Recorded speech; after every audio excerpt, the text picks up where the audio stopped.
Hi, my name is Michael Vandazis, and this is Math 241 Probability and Statistics Final Review. So the final is coming up, and so I made this video to help you study for the final.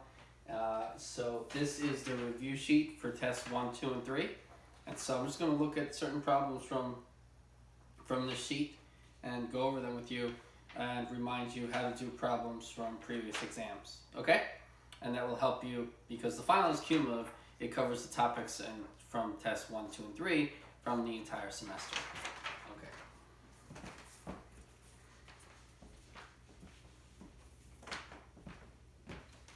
Okay, so page 36.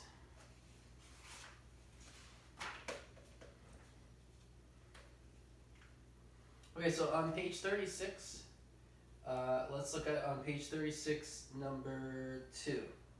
It's exercise number 2. Page 36, exercise number 2 from the sheet. So you should look to your book along with me. Okay, so the problem number 2 is let A and B be events with P, this is number 36, this is number 2, page 36. P of A is 0.35. P of B is 0.15.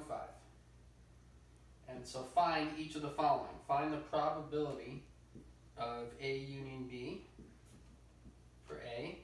For B, find the probability of, for A it's, for part A it's find the probability of A prime. For B, it's find the probability of A union B. C, it's find the probability of A prime intersection B prime. And I'll stop there. And there's other parts, but then we'll just move on to something else. Okay, so the probability of A prime is 1 minus the probability of A. And so that's 1 minus 0.35, which is 0.65. Okay, probability of A union B. If you have an event A and you have an event B, then here's event A and B. What is the probability of A union B, right? That's the question. So probability of A union B is equal to the probability of A plus the probability of B minus the probability of AB. And so that's equal to the probability of A, which is 0.35, plus the probability of B, which is 0.15, minus the probability of A and B.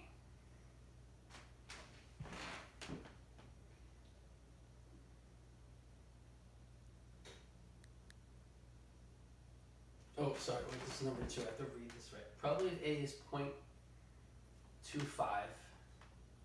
The probability of B is 0.40. And the probability of A intersection B is equal to 0.15. Okay. Sorry. Okay. Now, there's 2 that look exactly the same right next to each other. So I have to differentiate between the 2 questions. Okay, now I got it right. Probability of A is 0.25, probability of B is 0.40, probability of A intersection B is 0.15. Probability of A prime is still 1 minus the probability of A. That's equal to 1 minus 0.25, which is 0.75. Probability of A union B, now it makes sense because we have enough information to get the answer, is the probability of A plus the probability of B minus the probability of A and B. So that's equal to the probability of A, which is 0.25, plus the probability of B, which is 0.40, minus the probability of A and B, which is 0.15. So this is 0.65 minus 0.15, which is 0.5. So the probability of A union B is 0.15. Is 0.5. Good. And the probability of A prime intersection B prime, so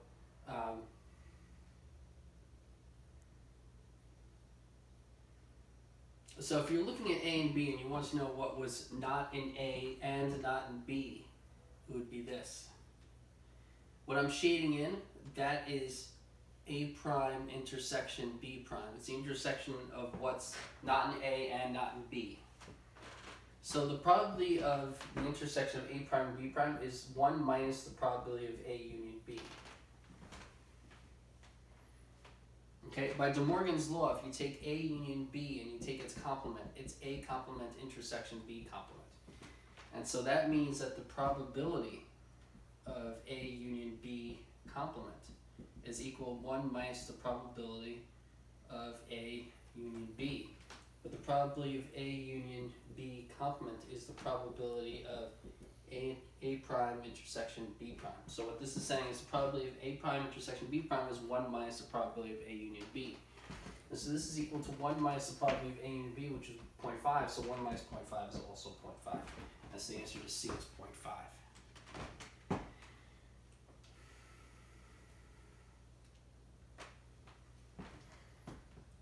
Okay, and so that's page 36, number 2.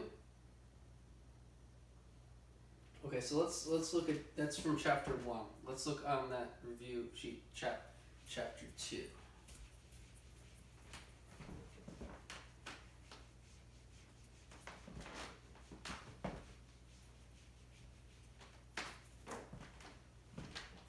Okay, so under supplementary exercises,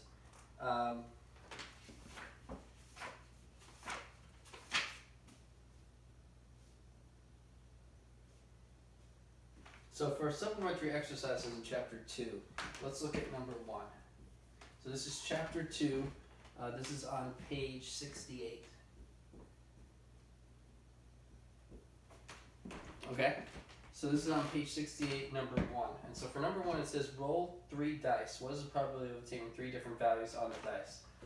So what is the probability if you roll 3 dice that you get different values for each of them?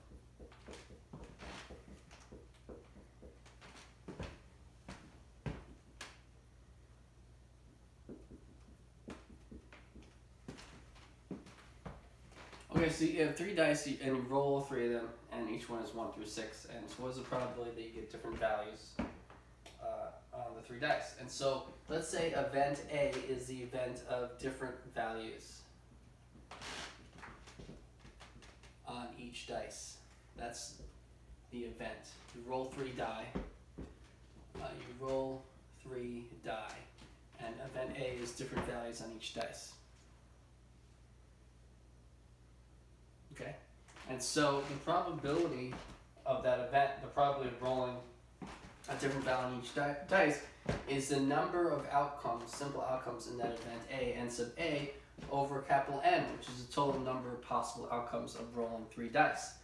Well, the denominator is easy, it's just the number of ways to get values on 3 dice. And so there's 6 choices for the first die, times 6 choices for the second die, times 6 choices for the third die. That's 6 cubed, and that's 216. So there's 216 different outcomes when you roll 3 die. And so the denominator is 216. And so n sub A is the number of ways to have different values on each of the 3 die.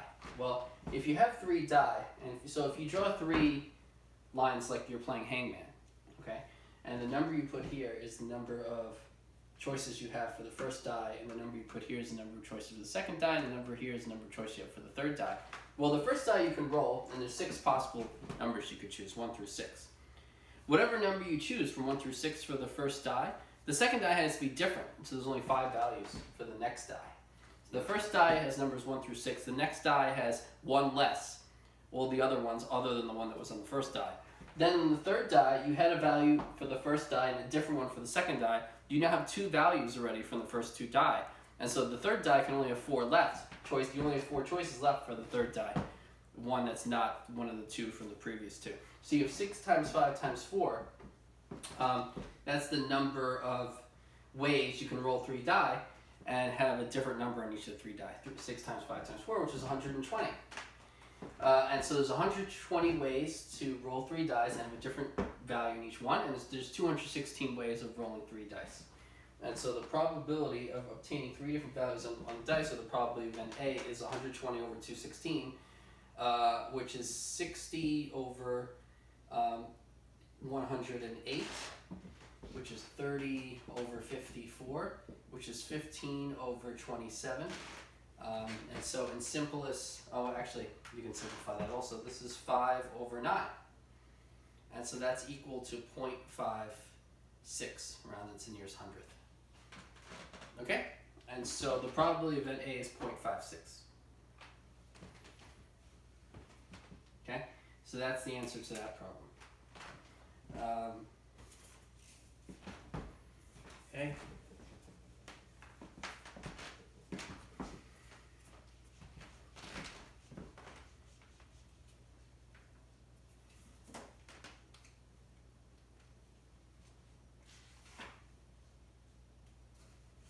So now, so what's next is that for the combinations part, so for combinations in chapter 2, let's look at number 1 in this section.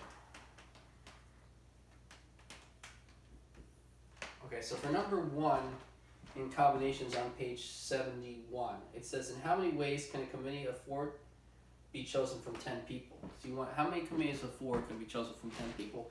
That's 10 choose 4. So I just wrote the notation 2 different ways. 10 choose 4, that's the number of ways of choosing 4 things from a set with 10 elements, or choosing a committee of 4 people from 10 people. So it's 10 choose 4, that's 10 factorial over 4 factorial times 10 minus 4 factorial in the timer. So it's 10 factorial over 4 factorial times 10 minus 4 factorial. That's 10 factorial over 4 factorial times 6 factorial. And so that's equal to 10 times 9 times 8 times 7 over 4 times 3 times 2 times 1. And so then 4 times 2 is 8, and 3, that's 3 there, and that's 210. Okay, so there's 210 ways to choose 4 people for a committee of 4 people out of a total of 10 people. That's 210. And then, so let's look at number 4. So for number 4,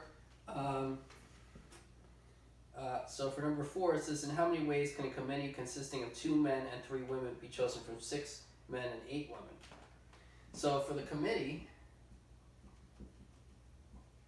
the committee consists of 2 men and 3 women. That's our committee.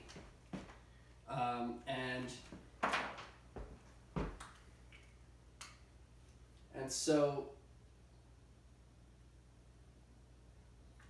the what we have to choose from is 6 men and 8 women.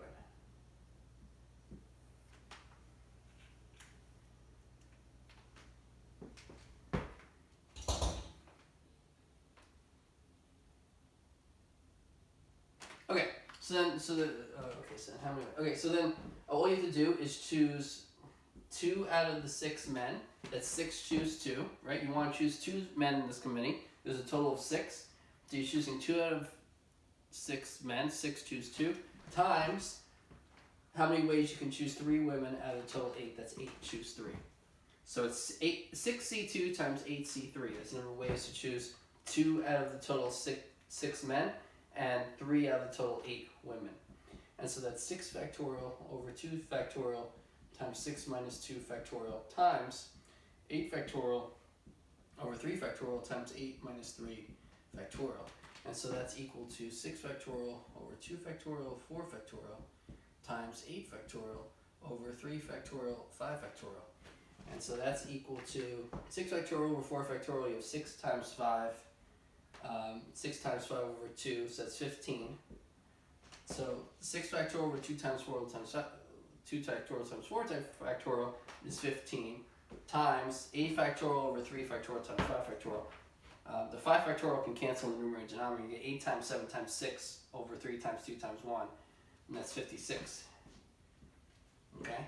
Because you have 8 times 7 times 6 over 3 times 2 times 1. 3 times 2 times 1 is 6. 8 times 7 times 6 over 6 is 8 times 7, which is 56. So 15 times 56, that's 560 plus, that's 560 plus 280. And so that is 840. So I'm just doing the math, helping myself here. That's 840.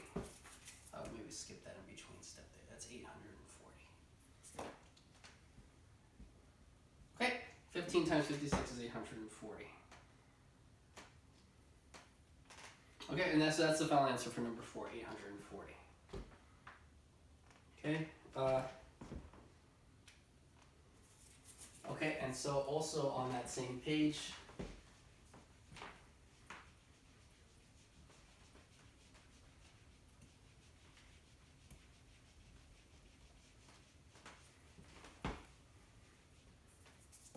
okay, so also on that same page on multinomial coefficients, page 71, you have numbers 1, 2, and 4.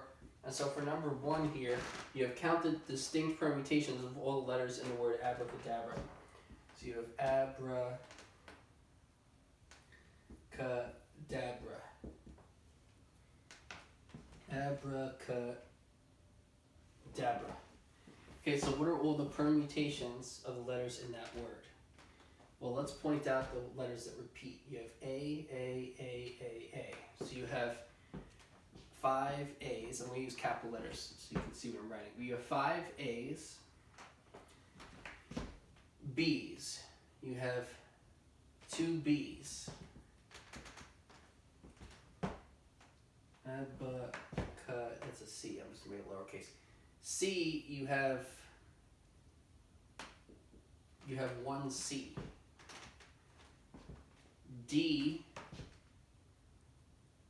you have abracadabra.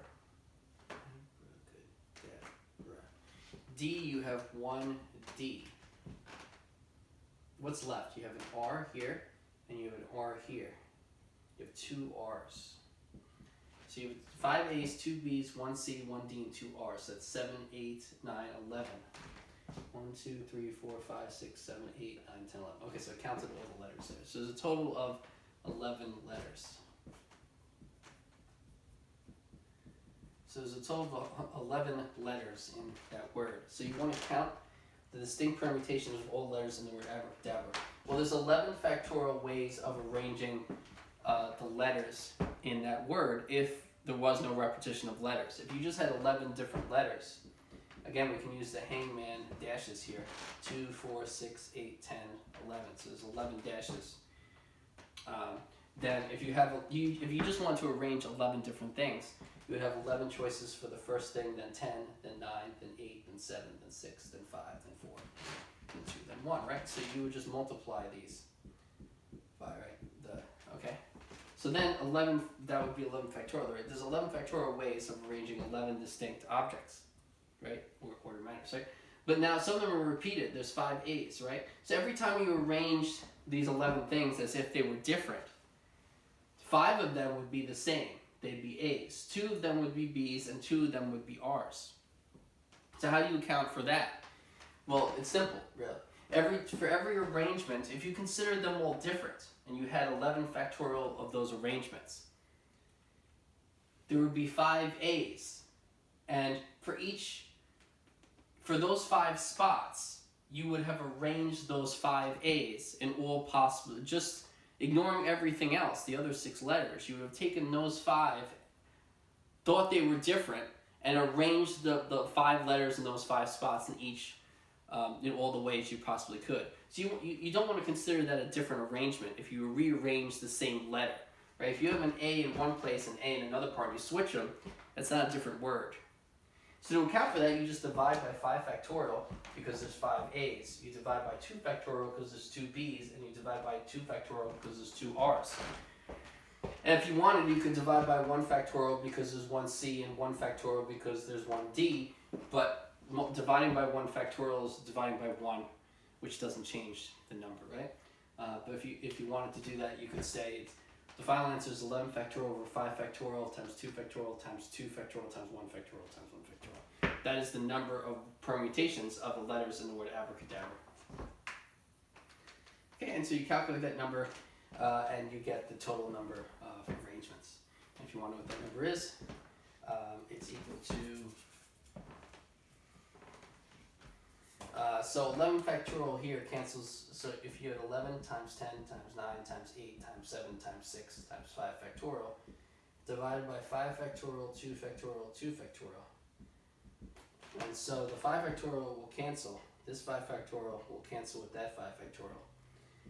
And so now you have 11 times 10 times 9 times 8 times 7 times 6 divided by 2 factorial. 2 factorial times 2 factorial is 4. And so 2 times 2 is 4.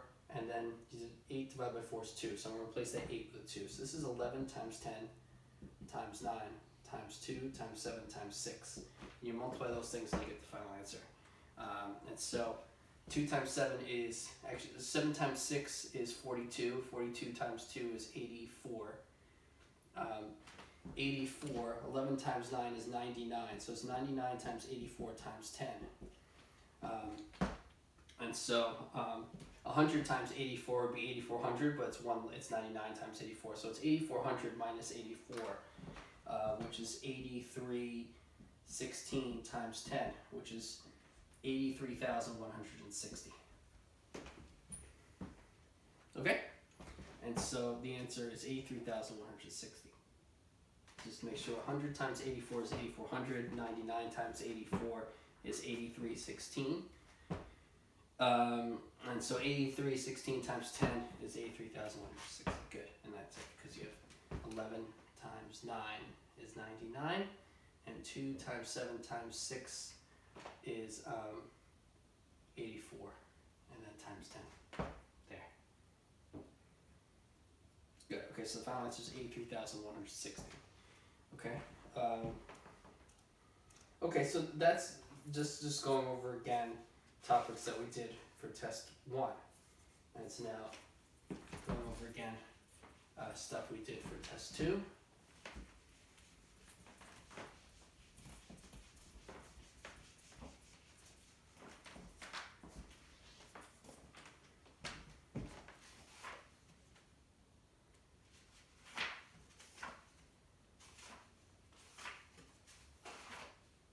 So, okay,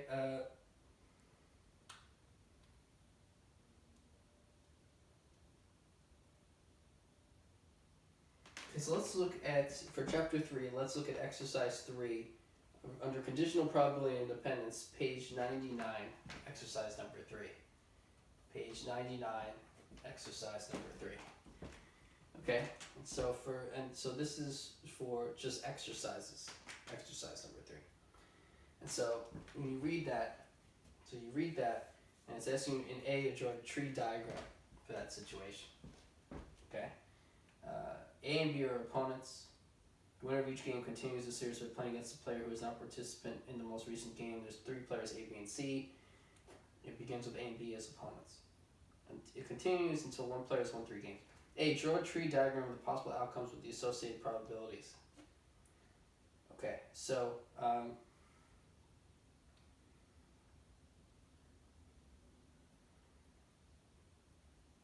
let's start here. Let me write it like this: A comma B. A comma B means A and B play each other.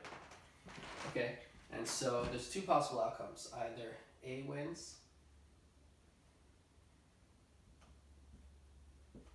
or B wins. Okay, now the way this tournament works is the winner of each game continues the series by playing against the player who is not participant in the most recent game. So since A wins, here A would play C, because C didn't play the most recent game. Here B wins, B would play C. Now if A and C play, there's 2 possible outcomes here. Either A wins or C wins. And if A wins, A would play the other player, which is B. And if C wins, C would play the other player, who is B. Okay? And here, there's 2 outcomes, right? B wins or C wins. And if B wins, B is going to play A. And if C wins, C is going to play B. And so the tournament ends. The series continues until one player has won 3 games. Okay, so now here the tournament can finally end, because if A wins, then it's over. Right? The tournament's over because A now has won 3. Now if B wins, then B is going to play C, because C didn't play in that game, but nobody's won 3 yet. So now, B can keep. So this keeps going, and then if C wins, then C is going to play A.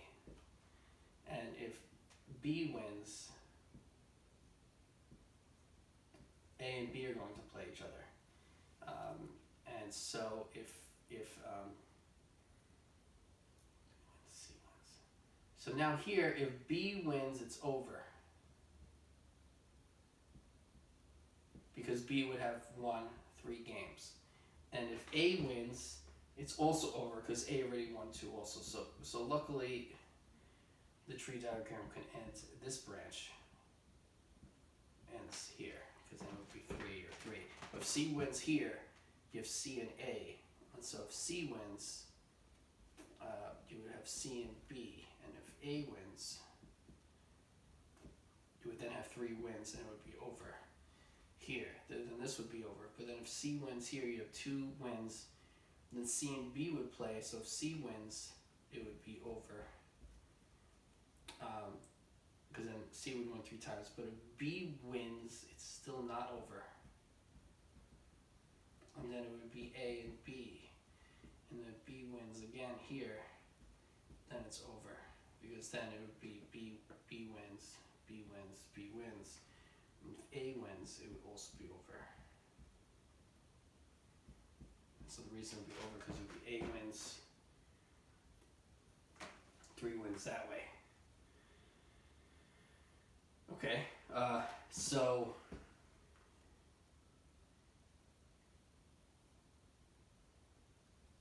somehow I have to have room here to continue going. So then if B wins here, it would be B and A. And if C wins, it would be A and C. And then if C wins, it's over. Game's over. And then here, if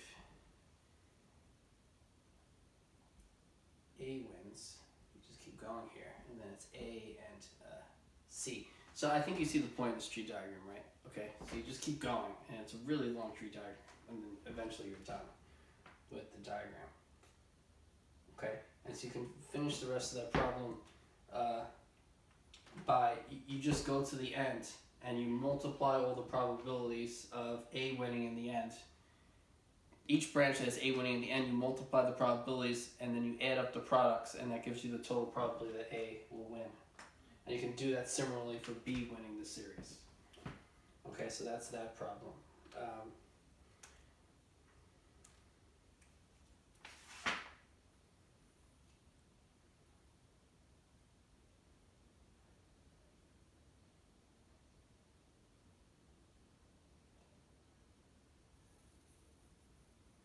Okay, let's go to chapter 4.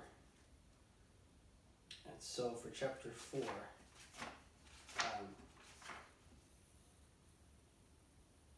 okay, so let's go. So that was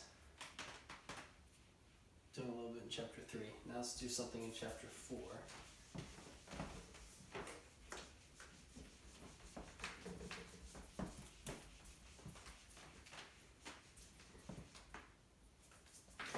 So for chapter 4, you have exercises 2 and 3 on page 137.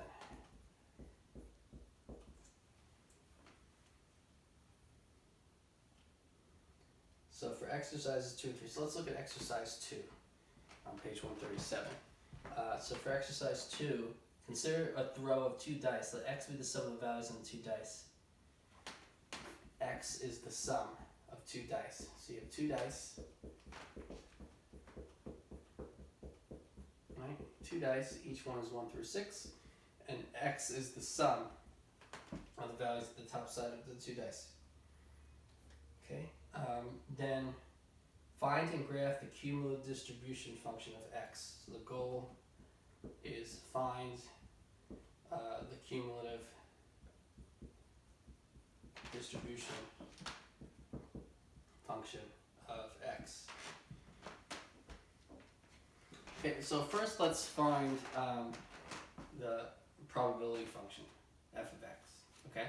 So we want to know what are the possible values of the sum, okay?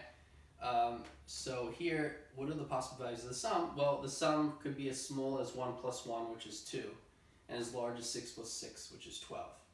So it'll be 2, 3, 4, 5, 6, 7, 8, 9, 10, 11, 12. So all the possible sums of the two dice are 2 through 12. 2, 3, 4, 5, 6, 7, 8, 9, 10, 11, 12. Good. And so now, what are the probabilities of each sum? The probability, so that's f of x. F of x is the probability function of x. So what's the probability that the sum is 2? It's the probability you just roll a 1 and then a 1. And so there's only one way to do that out of the total 36, right? There's 36 ways to roll 2 dice. 6 times 6, 36. So there's 1 out of 36. The probability of the sum is 2 is 1 over 36. The probability of the sum of 3 will be the probability that either you will first roll 1 and then a 2, or a 2 and then a 1. There's 2 of those, and 2 out of the total 36. A 4, you can obtain a 4 by 1 and 3, 2 and 2, 1 and 3, 2 and 2, or 3 and 1. There's 3 of those. That's 3 over 36, and if you keep counting them, you get 4 over 36, 5 over 36, 6 over 36, and then 5 over 36 here, 4 over 36 here, 3 over 36 here, 2 over 36 here, and 1 over 36 here, right? The only way you can have a sum of 12 is if the first one is a 6 and the second one is a 6. There's only one way out of the total 36 ways of rolling a dice, and so the probability of the sum is 12 is 1 over 36. So this is the probability function of the random variable x, which is the sum of the values of two dice rolls. Okay, so from this f of x, we want to find the cumulative distribution function of x, capital F of x. Well, capital F of x is just going to be the, so let's do this. F of x is equal to 0 if x is less than 2. If you want to know what the probability that the sum is at most a number less than 2, it's 0. Okay? What is the probability that the sum is at least 2, but less? So I'm only going to consider integer values. Okay? So x is an integer. Okay? So then, if x is equal to 2, then the cumulative distribution function is 1 over 36. Right? The probability that x is at most 2, the sum is at most 2, is the same as the probability that the sum is 2, which is 1 over 36. The probability that the sum is at most 3 would be the probability that the sum is 2 plus the sum is 3, which is 1 over 36 plus 2 over 36, which is 3 over 36. The probability that the sum is at most 4 is the sum of the probability that the sum is 2 plus the probability that the sum is 2 plus the probability that the sum is 3 plus the probability that the sum is 4. So probability that the sum is at most 4 is 1 plus 2 plus 3 over 36, which is 6 over 36. And continuing this way, the probability that the sum is at most 5 is 10 over 36. The probability that the sum is at most 6 is 15 over 36. The probability that the sum is at most 7 is 21 over 36. The probability that the sum is at most 8 is 26 over 36. The probability that the sum is at most 9 is 30 over 36. The probability that the sum is at most 10 is 33 over 36. And so continuing, I'm going to continue this over here. F of x is, if the probability the sum is at most 11 is 35 over 36. And the probability the sum is at most 12 is 36 over 36, or 1. And not just if x is greater than 12, it'll still, so the probability that the sum is at most x is 1 if x is greater than 12. So capital of x is 1 if x is greater than 12. So the probability that the sum is at most a number at least 12 is 1. Okay? So this is, just write that, that's 35 here. And here's 36 over 36. I want to write this as a 1. So it's clear, right? So capital F of x is 0 if x is less than 2 as an integer, and capital F of x is 1 if x is greater or equal to 12 as an integer. And in between, those are the values. So that's the cumulative distribution function of x here for this example. Okay.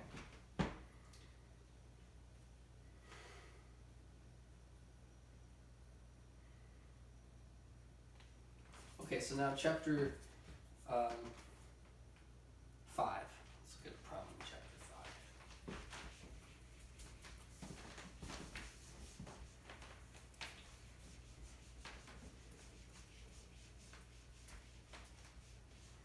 Okay, so in chapter 5, page 171 to 175, you have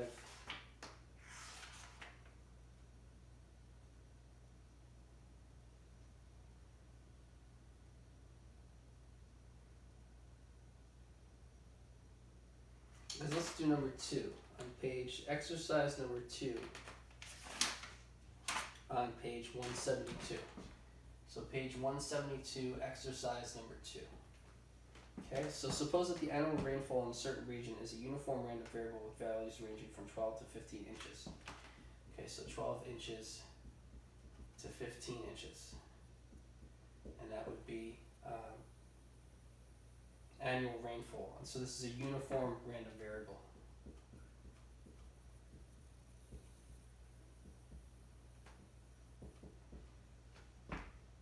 So part A, find the probability that in a given year, the region's rainfall will be less than 13 inches. So let X be the annual rainfall in that certain region. And it's a uniform random variable. Okay? So we want to find the probability that in a given year, the region's rainfall will be less than 13 inches. Sorry, X is the annual rainfall in inches. And so what we want to find is the probability the rainfall is less than 13 inches. So the probability the rainfall is less than 13 inches. That's the probability that X is less than 13. X is the annual rainfall in inches. So X is a uniform random variable ranging from 12 to 15. And so, because it's a uniform random variable, f of X is equal to 1 over, right? It's 1 over beta minus alpha.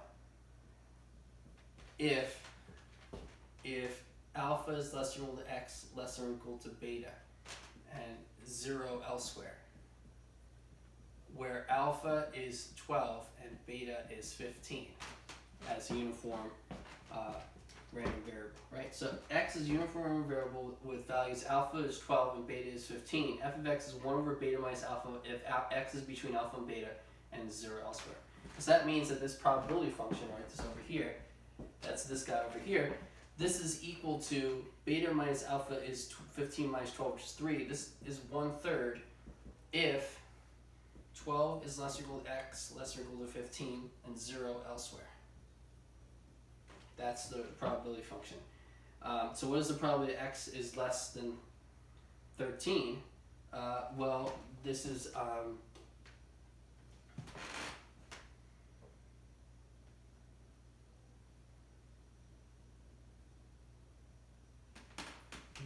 then equal to the definite integral from 12 to 13 of 1 of, actually let me put it this way. It's the integral from negative infinity to infinity of f of X dx. But we know that it's only the probability, the integrand of this integral is only non-zero between 12 and 15. And we only want the values to be up to 13, not including 13. So this is the integral from 12 to 13 of 1/3, which is f of X, from 12 to 13 dx. And so the value of that integral is just 1/3 X evaluated from 12 to 13. That's just equal to 1/3. And so the probability that the rainfall in inches is less than 13 is 1/3.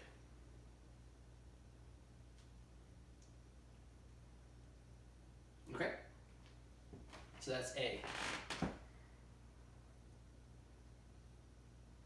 And so B, it's find the probability that the region will have rainfalls of less than 13 inches 3 out of 4 years. So it's the probability that the region will have rainfalls, which is X, the amount of rainfall, less than 13, 3 out of 4 years.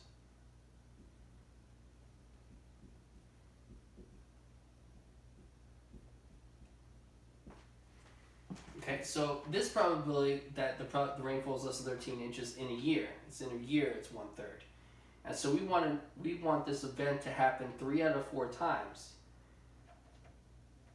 And so that's just this. So if it would be the probability that the rain was less than 13 3 times, and that it wasn't less than 13, which would be probably 2/3 once, and you would arrange that in 4 choose 1 ways.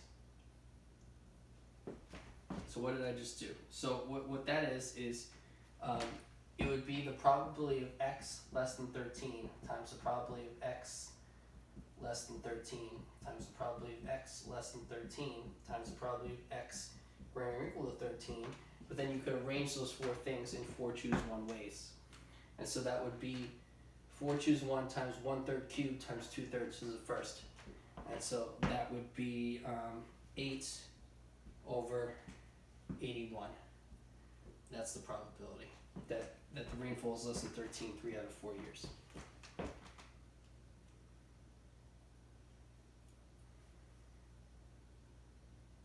Okay, and so that's B. So that's A and B for number 2. Okay, so number 2 is done.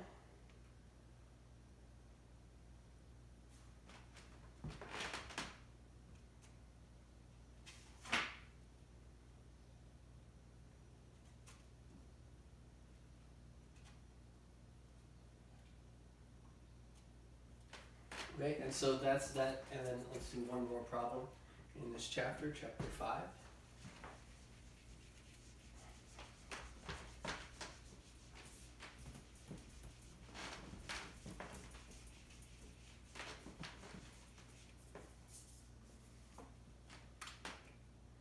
Okay, so for chapter 5, supplementary exercises 1 and 4.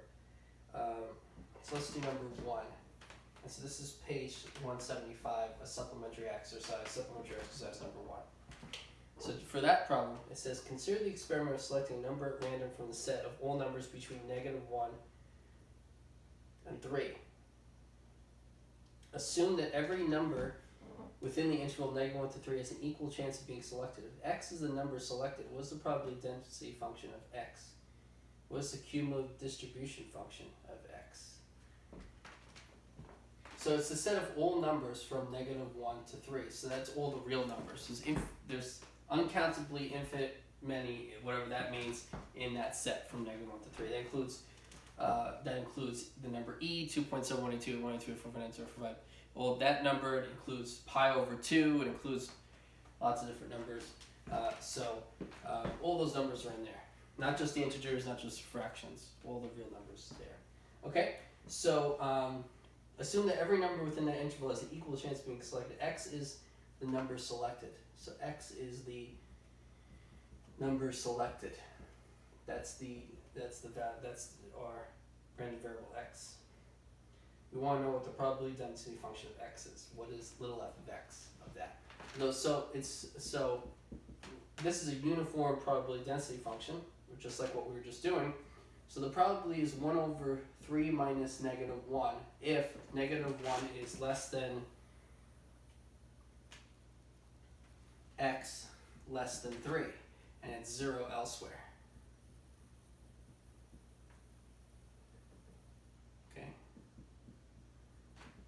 So what is that? That is 1/4 if -1 is less than X less than 3 and 0 elsewhere.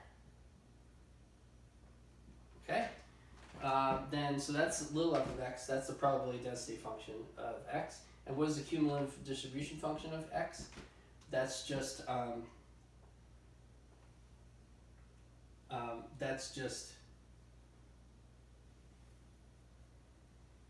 that's equal to the definite integral from -1 to x of little f of t dt. If -1 is less than x less than 3.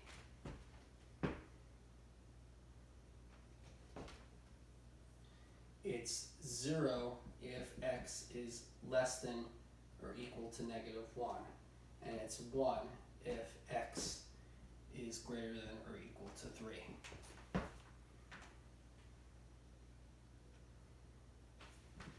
Okay, so let me go through the last two rows here. It's 1 if x is greater than or equal to 3. Well, if you're choosing a number x at random from -1 to 3, saying that x is at most a number at least 3, the probability that is, so the probability that x, the value of x is at least 3 is 1, right? Because x is only between -1 and 3. And so the probability that x is at most a number at least 3 is 1. Now, capital F of x is 0 if x is less or equal to 1, because x is a number strictly between -1 and 3. And so the probability that x is at most a number less than or equal to 1 is 0. So these two hopefully make sense. This first row is probably the hardest to get. If x is between -1 and 3, right? Here's your interval from -1 to 3. If you choose a number x strictly between -1 and 3, well, then capital F of little x is equal to the probability that capital X is less or equal to little x. So little x would take on all the values between -1 and then little x is between -1 and 3. And so to find the probability that your capital X is there, you take the definite integral from -1 to little x of your probability density function. And little t would be the dummy variable, so you could compute that definite integral. So you would get this. So what is that definite integral? You get definite integral from -1 to x of little f of t dt, that's 1/4 dt. And so that's just 1/4 t evaluated from -1 to x. That's 1/4 x minus 1/4 times -1. That's 1/4 x plus 1/4. That's equal to 1/4 times x plus 1. 1/4 times x plus 1, that's the definite integral from -1 to x of 1/4 dt. Okay, and so capital F of little x is equal to 1/4 times x plus 1.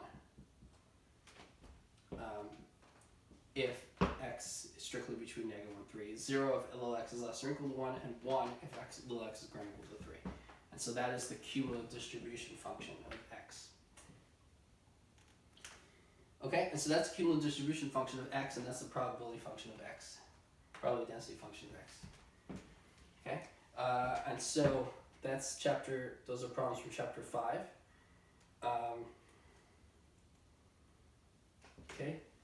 So looking at chapter 6.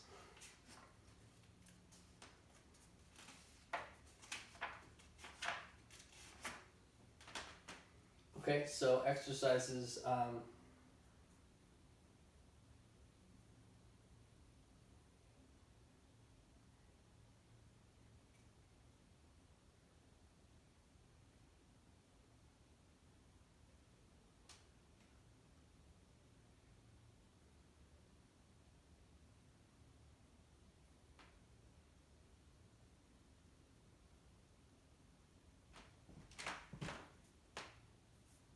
Okay, so let's do an example in chapter 6.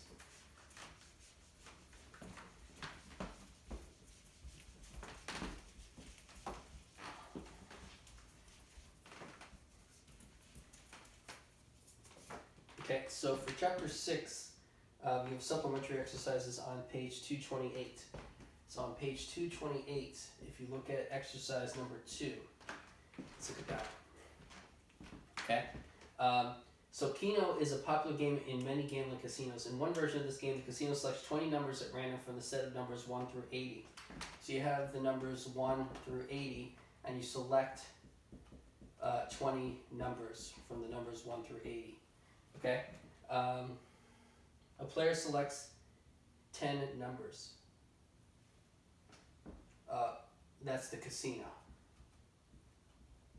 So the casino selects 20 numbers. The player selects 10 numbers. That's the player.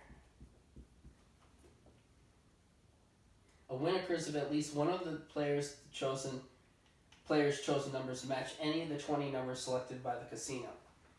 So the player's going to select 10 out of the 80, and the casino's going to select 20 out of the 80. And so if the player selects at least one of the numbers of the 20 that the casino chose, then player A wins. Okay? So the payoffs are as follows on the page there. If the match, so the number of matches in the first column is the number of matches, and then in the second column is the dollars won for each $1 bet. So if it's the number of matches are 0 through 4, makes 0. I was actually saying, okay, so if you match 0 to 4, if you match 5, the payout is $1. If you match 6, payout 17. If you match 7, it's 179. And so the goal is to find the expected net gain for the player, and is this a fair game? So actually, I'm going to write out this table. It's on the book, but this is the number of matches of those 10 and those 20. And this is the dollars won for each $1 bet. For each $1 bet. And so if the matches are 0 to 4, the dollars won is 0. If there's 5 matches, the payout is 1. If there's 6 matches, the payout is 17. If there's 7 matches, the payout is 179. If there's 8 matches, it's 1,299. If there's 9 matches, it's 2,599. If there's 10 matches, it's 24,999.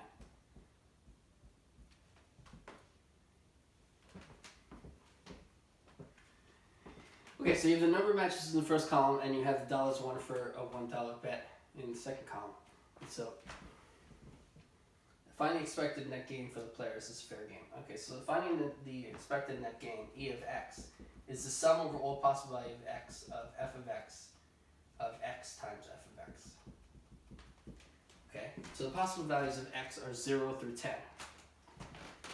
And so it's 0 times f of 0 plus 1 times f of 1 plus 2 times f of 2 plus 3 times f of 3 plus 4 times f of 4 plus 5 times f of 5 plus 6 times f of 6 plus 7 times f of 7 plus 8 times f of 8 plus 9 times f of 9 plus 10 times f of 10. Okay? Well, if the match is 0 through 4, the dollars won is 0. So that's going to be 0, that's going to be 0, that's going to be 0, that's going to be 0, and that's going to be 0. Because f of 0, f of 1, f of 2, f of 3, and f of 4 are all 0. F of 5 is 1. So this is 5 times 1 plus 6 times 17 plus 7 times 179 plus 8 times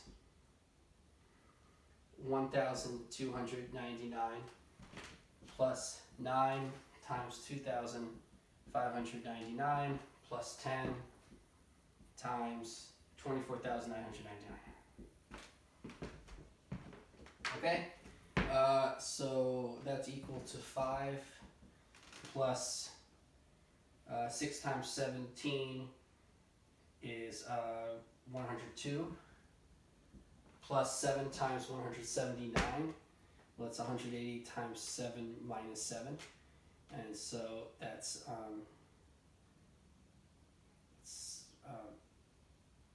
so 7 times 18 would be 70 plus 56, which is 126, 1260, 1253. So that's 1,253 plus 8 times 1299, which is 8 times 1300 minus 8. So 8 times 13 would be 110,400, but minus 8, 10,392. Plus 9 times 2,599, which is 9 times 2,600 minus 9. So that's 1854,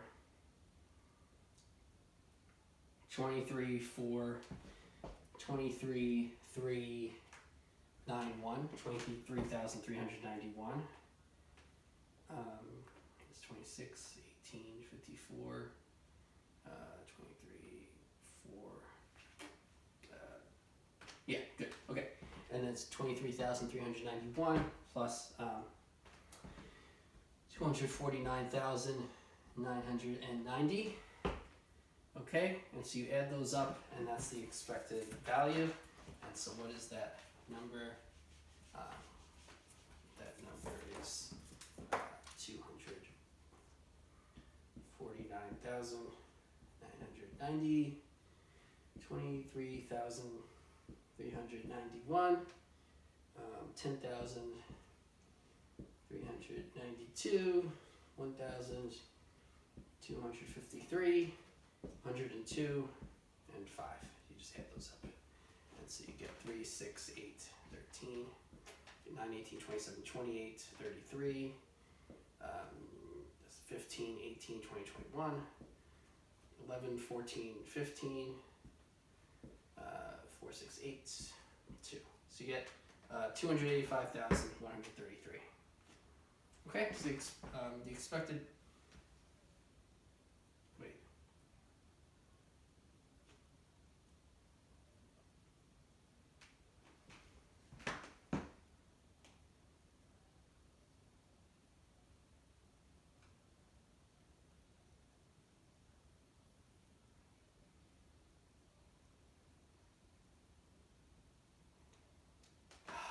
Okay, so actually, because I had to fix this one. Never mind. Sorry, let's redo this one. Okay, gotta redo it. Mistake. Alright.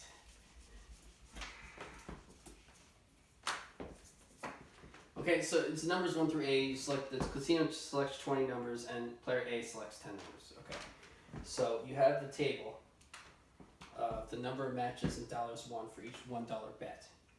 Okay, so you have to know the probability of winning that many, making that many matches. So let me go that again. This is the table. Okay, so here you have the number of matches. Here you have dollars won for each $1 bet. Okay, so you have 0 to 4, and so you have $0 won. You have 5 matches, and that's $1 paid off. That's 6, and that's 17 dollars won. 7 matches, it's $175 won. You have 8 matches, you have $1,299 won. You have 9 matches, you have $2,599 won. You have 10 matches, and it's $24,999 won. Okay. Okay, so here's where I have to fix this. So you have to find the probability of that many matches. Okay, so if x is the random variable, which is the number of matches, then f of x is the probability that you have that many matches. Okay, and so we don't have to worry about 0 to 4 because the dollars one will be 0, and so it'll contribute nothing to the expected value. What we need to do is find what's the probability of 5, 6, 7, 8, 9, and 10 matches to calculate the expected value. So what is the probability that there's 5 matches if the casino selects 20 numbers from 1 through 80 and player A selects 10 numbers 1 through 8? Exactly 5 matches.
Okay, so 5 match. That means that there's 20 out of the total 80, right?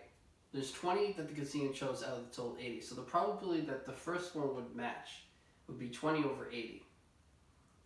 The probability that a second one would match would be 19 over 79, because you would have chosen one from the 20 already. There'd be 19 left, and out of the total 79 left, there'd be 19. There'd be 19 that you could choose as the next one that matches. There'd be 19 more that you could match out of the total 79. And then it would be 18 over 78 times 17 over 77 times 16 over 76. And so that would be the probability that, that 5 would match.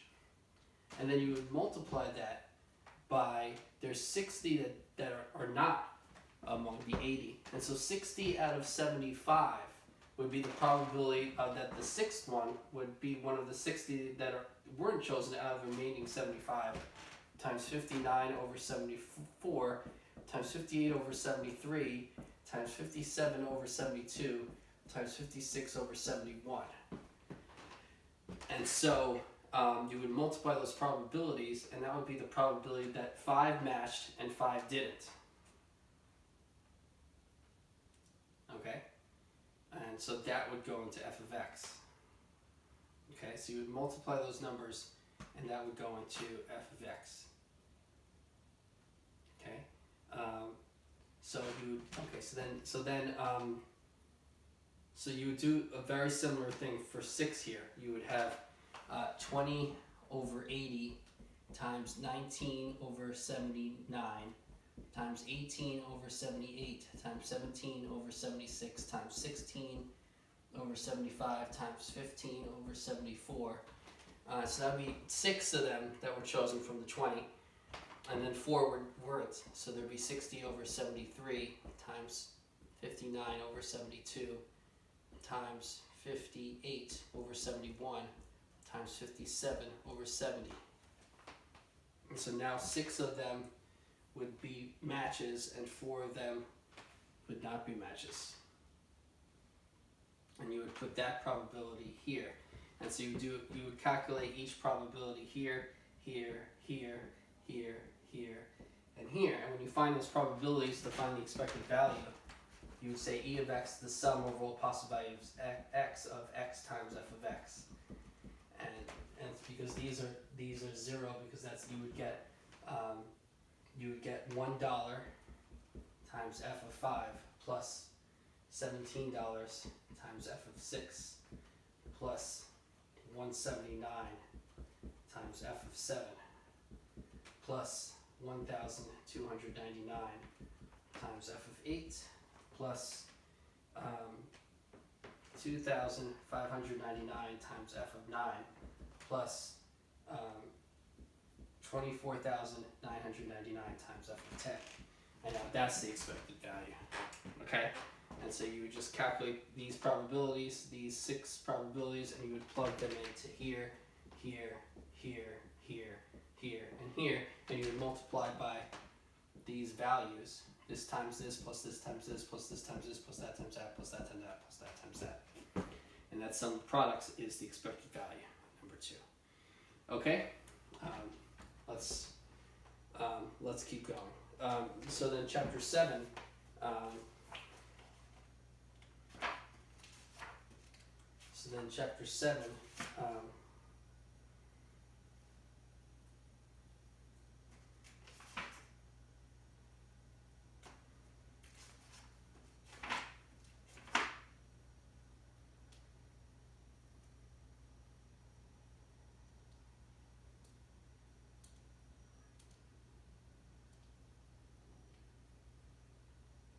okay, so 259, I'll just talk out loud about it.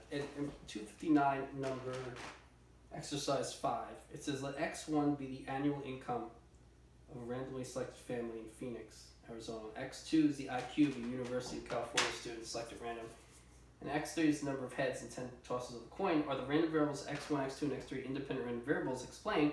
They are independent variables because, as we talked about in this section, we have 3 experiments that are completely different and they have nothing to do with each other, right?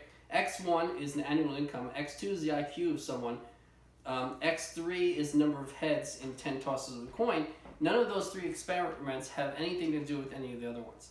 And so their outcomes are completely independent of all the other ones. None of the outcomes depend on any other outcomes, right?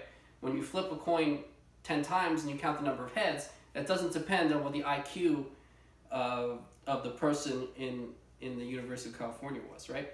And so these three are random variables are independent random variables in number 5. And so number 5 is that they are in fact independent random variables because the 3 experiments are completely different and the outcomes of those experiments do not depend on the outcomes of the other 2 experiments. Okay, so we went over some problems in all 7 all 7 chapters, and so hopefully this helps you study for more in addition to what you're doing, helps you prepare for the final. Okay, good luck.